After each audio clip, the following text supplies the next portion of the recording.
సుమన్ టీవీలో మీ personal and business promotions కోసం కింది నెంబర్కి కాంటాక్ట్ చేయండి. దేశవ్యాప్తంగా సంచలనం సృష్టించిన కోల్కతా వైద్యురాలి హత్యాచారం కేసులో దర్యాప్తు ముమ్మరంగా సాగుతోంది. తాజాగా కేసు మరో మలుపు తిరిగింది. ఆర్జీకర్ మాజీ ప్రిన్సిపల్ సందీప్ ఘోష్ ని సిబిఐ అరెస్టు చేసింది. సందీప్ ఘోష్ తో పాటు Tala area police station AHO Abhijit మండల్ను అరెస్టు చేసింది. ఎఫ్ఐఆర్ నమోదులో జాప్యం చేయడంతో పాటు సాక్ష్యాలను మాయం చేశారనే అభియోగాలను వారిద్దరిపై నమోదు చేయడం జరిగింది. అయితే వాస్తవానికి ఇటీవలే ఓసారి సందీప్ ఘోష్ ను సిబిఐ అరెస్టు చేసింది. అయితే కాలేజ్లో ఆర్థిక అవకతవకలకు పాల్పడ్డారనే అభియోగాలను అప్పట్లో నమోదు చేసింది. ఈ నెల 23వ తేదీ వరకు సందీప్ కు కోర్టు జ్యుడిషియల్ కస్టడీని విధించింది.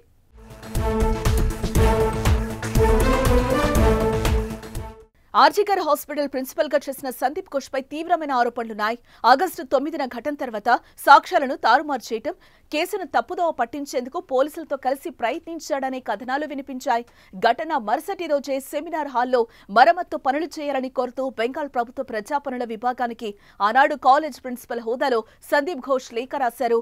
దాని ఆధారంగానే ఆయనపై సాక్ష్యాల మాయం అభియోగం మోపినట్లుగా తెలుస్తోంది.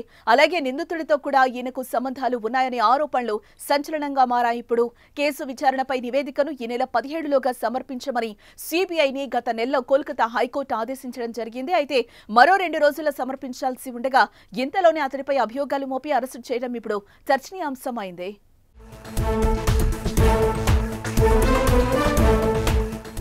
సందీప్ ఘోష్ అరెస్టుతో వైద్యులు సంబరాలు చేసుకున్నారు. సాక్ష్యాలను తారుమారు చేసిన మాజీ ప్రిన్సిపల్ సందీప్ ఘోష్ తలా పోలీస్ స్టేషన్ ఇన్ఛార్జ్ అధికారి అభిజిత్ ను ముందు నుంచి అరెస్టు చేయాలని డిమాండ్ చేస్తున్నామని, తాజాగా అరెస్టు చేయడంతో కేసులో కీలక పరిణామమని వైద్యులు అంటున్నారు.